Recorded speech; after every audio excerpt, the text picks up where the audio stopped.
జగన్మోహన్ రెడ్డి యొక్క అవినీతి ఖ్యాతి రాష్ట్ర సరిహద్దులు దాటి దేశ సరిహద్దులు దాటి ఖండాంతరాలకు వ్యాపించింది. ఇంకా పొరపాటున ఆయన ముఖ్యమంత్రి అయితే ఆయన అవినీతి ఖ్యాతి గ్రహాంతరాలకు పోతుంది, అంగారక గ్రహం వెళ్ళిపోతుంది. ఈ 10 ఏళ్లలో 2 కోట్ల నుండి 414 కోట్లకు అధికారం లేకముందే ఈ స్థాయిలో ఉన్న వ్యక్తి ఇంకా రేపు పొరపాటునో గ్రహపాటునో ముఖ్యమంత్రి అయితే ఇంకా ఏమైనా పట్టశక్యమైంది సాధ్యమవుతుందా?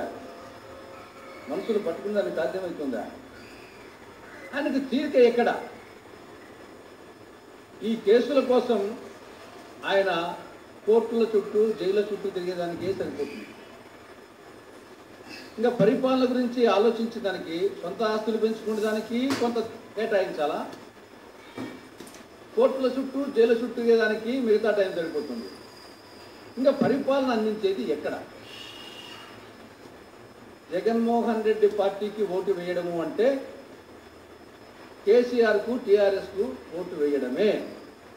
దీన్ని సీమాంధ్ర ప్రజలు కానీ మిగతా వాళ్ళు కానీ ఆలోచించుకోవాల్సిన అవసరం.